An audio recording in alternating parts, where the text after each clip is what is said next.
Ce soir, une nouvelle de dernière minute alors que nous prenons l'antenne. La contre-attaque de l'Iran ce soir contre Israël. Les images spectaculaires qui arrivent, des explosions résonnent désormais à travers Tel Aviv. La riposte de l'Iran ce soir intervient seulement quelques heures après qu'Israël a lancé une attaque massive contre l'Iran. Nouvelles images ce soir, Israël frappe le programme nucléaire iranien. Des chefs militaires et des scientifiques tués. Ce soir, la riposte de l'Iran est en cours. Les États-Unis aident à défendre Israël et le président Trump s'exprime sur ABC News. Ce qu'il dit maintenant à propos de cette attaque israélienne massive contre l'Iran, ce que le président a confié à notre journaliste John Carl. En fin de journée, l'armée israélienne a publié une vidéo montrant l'interception d'un drone iranien. Ce soir, l'agence de renseignement israélienne montre comment des agents israéliens ont attaqué l'Iran de l'intérieur, et Martha Radatz nous révèle ce qu'elle vient d'apprendre sur les généraux et scientifiques iraniens tués en quelques minutes. Ici, aux États-Unis ce soir, les affrontements sur l'immigration. En dehors de New York, des moments dramatiques devant un centre ICE géré par le secteur privé. Des personnes se jetant devant des bus en marche à Newark, 50 détenus se révoltant à l'intérieur, 4 détenus s'évadant. Le nouvel avertissement ce soir à New York. À Los Angeles, la première vague de Marines américains prend désormais position. Et la police à travers les États-Unis est en alerte ce soir, à la veille de la journée nationale de protestation de demain. Ce soir, l'interview. Vous entendrez le témoignage du seul passager ayant survécu à ce terrible crash du Boeing 787 Dreamliner, assis au siège 11A, qui raconte comment il a rampé hors des décombres, affirmant avoir vu des passagers mourir tout autour de lui. Et il décrit ce qui s'est passé dans ces derniers instants en vol, ce qu'il a ressenti à l'intérieur de cet avion. James Longman se trouve ce soir sur le site du crash. De retour ici aux États-Unis, le juge dans le procès de Sean Diddy Combs a renvoyé le juré numéro 6. Pourquoi ce juré a-t-il soudainement exprimé des inquiétudes, puis la défense a-t-elle tenté de convaincre le juge de le réintégrer? De quoi s'agit-il exactement? Ce soir, à la veille du défilé militaire du président Trump à Washington, D.C., qui coïncide avec son 79e anniversaire. Plus de 6000 soldats, des dizaines de chars, des avions de chasse et maintenant de violents orages qui menacent le défilé pour un coût de 45 millions de dollars aux contribuables. Ce soir, ce que l'armée américaine dit au sujet des inquiétudes concernant l'événement. Ce soir, l'ancienne star de la NFL recherchée pour tentative de meurtre. De quoi Antonio Brown est-il accusé? Et alors que la fête des pères approche, ces pères qui tenaient leur téléphone pour immortaliser l'instant, quand soudain ils ont été submergés. Que s'est-il passé juste sous leurs yeux? Et vous allez le voir.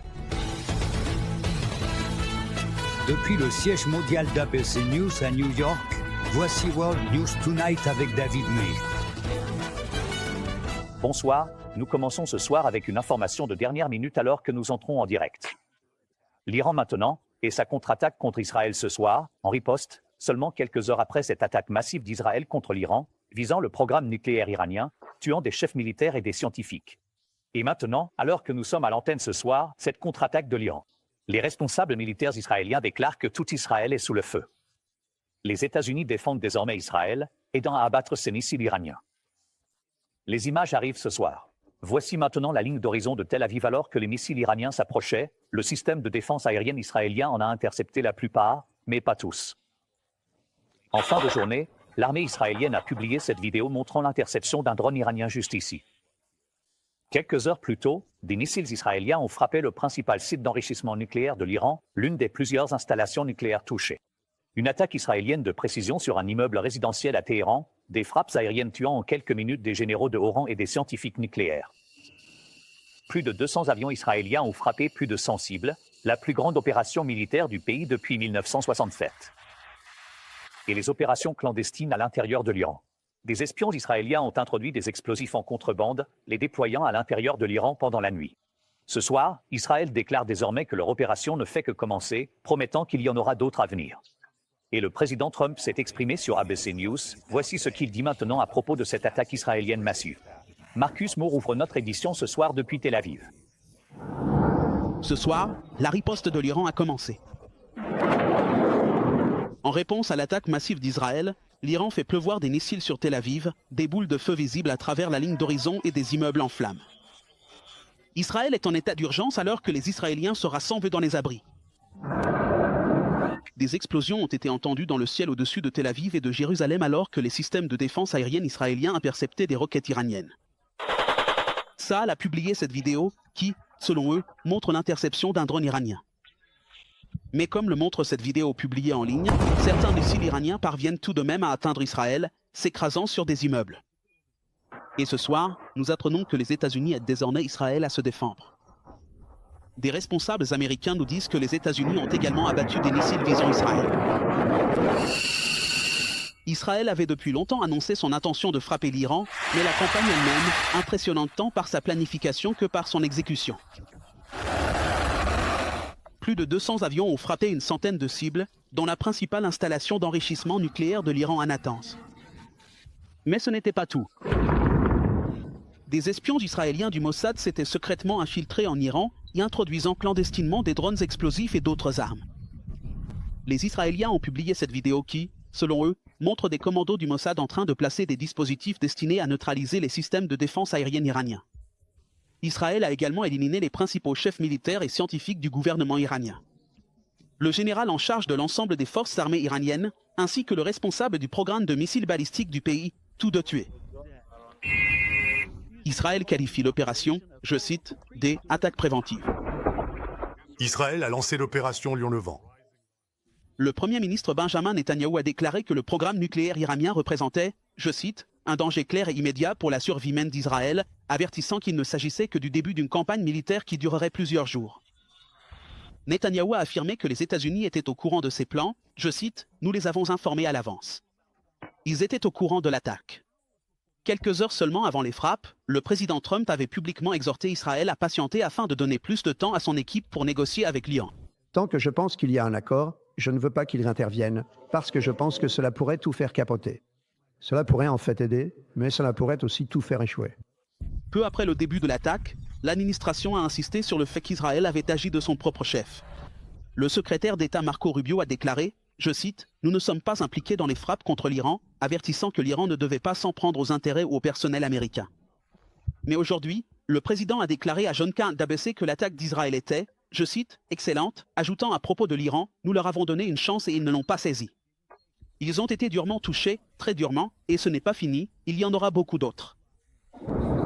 De son côté, l'Iran affirme qu'il ne fait que commencer à riposter. Le guide suprême iranien a déclaré « Ce sont eux qui ont commencé et déclenché la guerre. Nous ne les laisserons pas s'en sortir indemnes après ce grand crime qu'ils ont commis. » L'Iran affirme que sa réponse puissante fera regretter à l'ennemi ses actions insensées. Et ce soir, la riposte iranienne est en cours alors que des missiles iraniens s'abattent, l'armée israélienne publiant « Tout Israël est sous le feu ». David, des opérations de recherche et de sauvetage sont en cours ce soir ici à Tel Aviv, à la recherche de personnes qui pourraient être piégées sous les décombres des bâtiments endommagés. Et ce soir, les responsables israéliens affirment clairement que leur campagne militaire contre l'Iran ne fait que commencer. David. Marcus Moore ouvre ce journal depuis Tel Aviv, merci. Le président Trump s'est exprimé ce soir sur ABC News et voici ce qu'il dit maintenant sur l'attaque israélienne. Retrouvons Jonathan Karl, chef correspondant à Washington pour ABC, depuis la Maison-Blanche. John, tu as parlé au président. Nous avons entendu le président Trump mettre en garde Israël contre cette action. Lors de votre appel téléphonique, il a qualifié l'attaque des « excellentes », ces mots, affirmant que l'Iran avait eu sa chance. A-t-on une idée de ce que les États-Unis savaient réellement? À quel moment les États-Unis ont-ils été informés? Israël affirme désormais avoir prévenu les États-Unis. Le Premier ministre israélien Netanyahou a déclaré très clairement qu'il avait informé l'administration Trump que l'attaque allait avoir lieu. Et en fin d'après-midi, le président Trump a déclaré à Reuters, je cite exactement, « Nous savions à peu près tout ». David, nous ne savons pas quand les États-Unis ont été peu informés, mais je peux vous dire ceci, les responsables américains à qui j'ai parlé dans les 24 à 36 heures précédant l'attaque avaient une idée claire de ce qui allait se passer. Ils ne connaissaient peut-être pas tous les détails exacts, mais ils savaient qu'une attaque israélienne contre l'Iran, était imminente. John Kahn en direct depuis la Maison-Blanche après avoir parlé avec le président. John, merci. Nous en apprenons également davantage ce soir sur l'opération israélienne à l'intérieur de l'Iran. Martha Radatz a appris que ses hauts généraux et scientifiques nucléaires ont été ciblés et tués en seulement quelques minutes. Cela a été très rapide. Alors accueillons Martha ce soir. Et Martha, que sais-tu de plus sur la façon dont cela s'est déroulé? David, ces frappes ont porté un coup majeur à la chaîne de commandement militaire et au programme nucléaire de l'Iran. Au moins 7 personnes ont été tuées lors d'une opération remarquable qui a éliminé tous ses dirigeants, comme vous l'avez dit, en quelques minutes, selon une source proche des renseignements. La source a indiqué à ABC que certains ont été tués par des drones visant leur domicile, d'autres par des explosifs préalablement placés et certains Je cite, « par d'autres moyens ». La source précise que les Iraniens essaient de remplacer les dirigeants, mais sont totalement paniqués et peinent à y parvenir. David. Martha Haddad également sur ce sujet. Merci à vous et à John ce soir. Nous allons maintenant nous tourner vers l'autre grande actualité de ce vendredi soir, les affrontements sur l'immigration. Les tensions montent à l'approche de la journée de manifestation prévue aux États-Unis, plus de 1800 prévus d'un bout à l'autre du pays. Ce soir, à l'extérieur de New York, des moments dramatiques devant un centre ICE géré par le secteur privé. C'est ici, à Newark. Des personnes sautent devant des bus en marche, 50 détenus se révoltent à l'intérieur, 4 détenus s'évadent. À Los Angeles ce soir, des marines en service actif sont désormais déployés avec la garde nationale. Matt Gutman d'ABC, en direct de Los Angeles ce soir. Nous voulons des réponses. Ce soir, colère et désespoir devant ce centre ICE géré par le secteur privé à Newark, dans le New Jersey. Arrêtez, vous ne pouvez pas courir ici. Des manifestants et des familles de détenus se jettent devant des bus en marche, essayant d'empêcher le transfert de leurs proches. Cette femme refuse de lâcher prise, jusqu'à ce que les autorités la retirent de la rang du bus. Cette confrontation survient après une nuit d'affrontement, après que 50 détenus auraient déclenché une révolte en raison des conditions à l'intérieur et de l'accès à la nourriture, maîtrisant apparemment les gardiens qui ont alors utilisé du gaz poivré. À la fin de l'incident, les responsables déclarent avoir découvert que 4 détenus s'étaient évadés en passant par un mur extérieur. Des membres du Congrès du New Jersey ont alors tenté d'entrer pour voir à l'intérieur. C'est un parfait exemple de l'amateurisme de ce plan. C'est un symbole de l'échec du plan de l'administration Trump en matière d'immigration. Les responsables de la sécurité intérieure démentent les informations faisant état de troubles et de mauvaises conditions. Ils affirment que les hommes qui se sont évadés sont des criminels dangereux présents illégalement dans le pays, offrant une récompense de $10 000 pour toute information menant à leur arrestation. Et de ces images de chaos à Newark, dans le New Jersey, direction Los Angeles, où ce soir des centaines de Marines américains ont désormais rejoint la garde nationale. Cela fait 30 ans que nous n'avons pas vu de marines ici à Los Angeles, des soldats sur le terrain. Et en ce moment, ces marines tiennent un point de contrôle juste à l'extérieur du bâtiment fédéral, vérifiant les pièces d'identité des gens. Cela fait suite à une victoire juridique pour le président Trump, du moins pour l'instant, une cour d'appel ayant suspendu une décision d'un juge fédéral qui ordonnait de rendre le contrôle de la garde nationale de Californie au gouverneur Gavin Newsom. Donc il n'y a pas d'invasion, il n'y a pas de rébellion. C'est absurde. Et ce soir, d'un bout à l'autre du pays, la police se prépare à 1800 soi-disant manifestations, no Kinges, contre le président ce week-end, en réaction à son défilé militaire. Et à New York, le maire a aujourd'hui mis les manifestants en garde. Bien que nous respections et protégeons toujours le droit de manifester pacifiquement, il y aura une tolérance zéro pour tout crime, blocage de la circulation, graffiti ou comportement désordonné. Et David, il y a quelques minutes à peine, la police de Los Angeles a également déclaré qu'elle ne tolérerait ni violence ni vandalisme, qu'elle avait déjà procédé à plus de 500 arrestations cette semaine, mais qu'un couvre-feu resterait en vigueur dans certaines parties du centre-ville de Los Angeles tout au long du week-end. David. Matt Gutman en direct de Los Angeles à nouveau ce soir. Nat, merci. Nous passons maintenant à l'interview. Ce soir, histoire incroyable du seul survivant de ce terrible crash d'avion en Malga. Cet homme, bien sûr, était assis au siège 11A comme nous l'avons rapporté hier soir ici, dans l'une des rangées de secours de l'avion. Il raconte maintenant comment il a rampé en des décombres, affirmant avoir vu des passagers mourir tout autour de lui. Ce soir, il raconte ce qui s'est passé lors des derniers instants en vol et ce qu'il a ressenti à l'intérieur de cet avion. James Longman, depuis le site du crash en Malga ce soir. Ce soir, l'homme qui a miraculeusement survécu à cette terrible catastrophe aérienne prend la parole. Vishwar Ramesh, l'unique survivant, était assis au siège 11A, dans la rangée de sortie de secours. Il a déclaré aux médias bêta indiens qu'il pensait être mort, mais quand il a ouvert les yeux, il a détaché sa ceinture et a commencé à ramper, à se faufiler de l'or, tout en voyant d'autres personnes mourir autour de lui. La porte de secours est cassée. Mon siège est cassé. Ensuite, je vois un peu la base. Alors j'essaie de sortir. Je ne saute pas. D'accord. Je sors juste en marchant. L'ambulance est arrivée. Ramesh raconte qu'un peu après le décollage, il a eu l'impression que l'avion s'était arrêté en plein vol pendant 5 à 10 secondes et que des lumières vertes et blanches se sont allumées dans la cabine. Il a dit qu'il sentait la poussée des moteurs augmenter pour monter, mais l'avion a chuté et s'est écrasé à la place. Les 241 autres personnes à bord, y compris son frère, ont toutes été tuées. Est-ce que l'avion a pris plus avant que vous? de sortir? Oui, D'accord. un tout petit feu. Après, peut-être, je suis dehors, des explosions. C'est le tout premier crash d'un Boeing 787 et ce soir, les autorités ont retrouvé les boîtes noires du jet d'Air India à l'intérieur de l'axe, coincées dans un bâtiment. Ce que les enquêteurs ont examiné, c'est que le train d'atterrissage était sorti alors qu'il aurait dû être rentré. Et il semble que les volets qui auraient dû être sortis étaient rentrés. Des centaines, des milliers de personnes vivent dans ce quartier. C'est bondé de monde. Et à une centaine de mètres à peine d'où je me trouve, c'est le fuselage de l'avion. Que j'habite ici. Il jouait au cricket avec des amis quand l'avion s'est écrasé. C'est incroyable.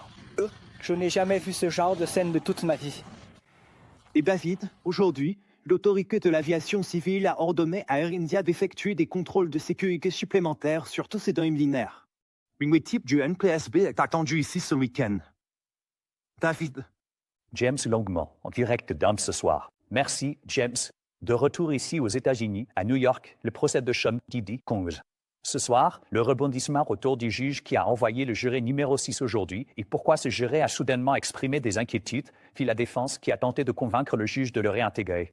Voici Aaron Kakarski. Une conclusion dramatique aux audiences d'aujourd'hui dans le procès de Sean Combs. Le juge a renvoyé un juré de l'affaire, puis a promis de reconsidérer sa décision après les objections de la défense. Le juge Arun Subramanian a écarté le juré numéro 6 en raison d'incohérence dans ses réponses à une question simple « Où habitez-vous » Cet homme de 41 ans avait déclaré lors de la sélection des jurés qu'il vivait dans le Bronx, mais il a récemment mentionné avoir déménagé dans le New Jersey. Et lors de l'interrogatoire, le juge a indiqué que le juré avait donné des réponses changeantes, ce qui a soulevé des doutes quant à sa sincérité et à la possibilité qu'il ait délibérément tenté d'intégrer le jury. La défense a soutenu que retirer cet homme, qui est noir, rendrait le jury moins diversifié et le juge a promis d'y réfléchir. La journée a été mouvementée dès le début. Drake, le rappeur anciennement connu sous le nom de Kanye West, est entré dans le tribunal en provoquant une scène et en déclarant qu'il était là pour soutenir Sean Combs. Il n'a pas pu accéder à la salle d'audience principale et est reparti au bout de 20 minutes. Aaron Kakarski est de retour avec nous ce soir. Bien sûr, il s'agit ce soir de l'affaire Sean Combs. Je voudrais aussi évoquer un autre procès que Tishian, celui de Karen Reed à Boston. La première journée de délibération est maintenant terminée. Effectivement, c'est terminé et après environ 2 heures, il n'y a pas de verdict.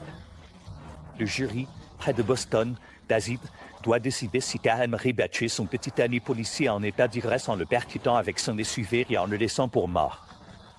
Ils reprendront les délibérations lundi. David. Eric Katerski est de retour avec nous ce vendredi soir. Aaron, merci. Quand nous reviendrons, l'ancien joueur vedette de la NFL recherché pour tentative de meurtre. Ce que nous apprenons à cette heure-ci.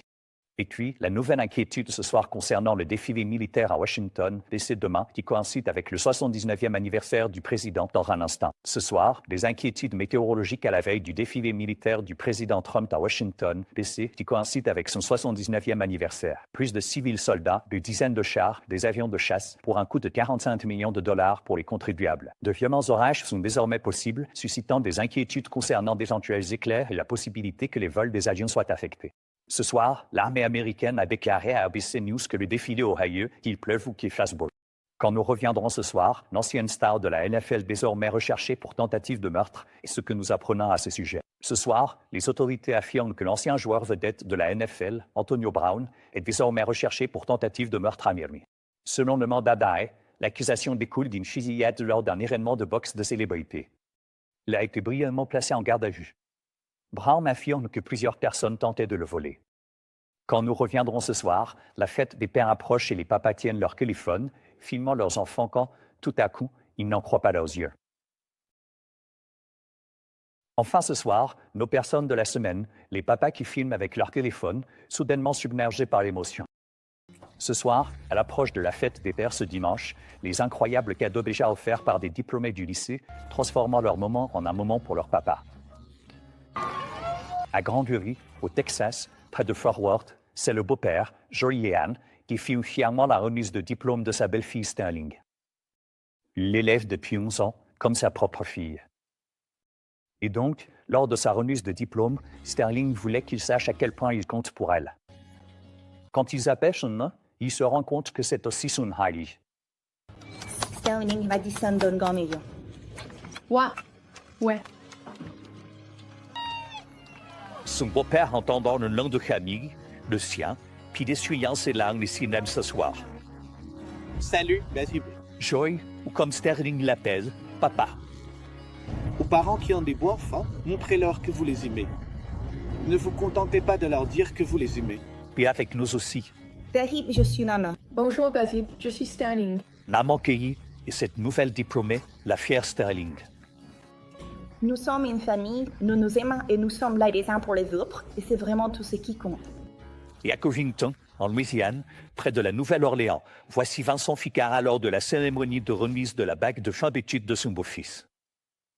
Le beau-père Vincent immortalise fièrement le moment où cela lui arrive aussi. Christophe Ficara. Ce beau-père entend son propre nom. Il élève ce garçon depuis qu'il est tout petit. Son beau-fils change également son nom de famille pour honorer son beau-père. Et ce soir, il m'aime. Salut, Bajib. Tata Krasa. Comme tout le monde l'a vu dans la vidéo, je me suis effondré. Et c'est arrivé parce que je ne pouvais pas expliquer la vague d'émotions qui m'a traversé. Je l'ai élevé comme mon propre fils, alors je l'aime de tout mon cœur. Et avec nous aussi, son fils Caleb, qui explique pourquoi il a fait ce geste. En fait, je voulais initier la surprise pour la fête des pères. J'ai changé de nom parce qu'il a toujours été une figure paternelle pour moi. Il m'a tout appris sur la vie. Je l'aime tout simplement. Pendant ce temps, au Texas ce soir, l'autre diplômé, Sterling, avec son propre message pour la fête des pères. À tous les papas, il n'est pas nécessaire d'avoir un lien de sang pour être un père. Bonne fête des pères et merci, David. Et merci à vous. Nous aimons nos papas et nos beaux-pères. Bonne fête des pères. Bonne nuit. Merci d'avoir fait The World News Tonight avec David Muir, le journal télévisé le plus regardé d'Amérique.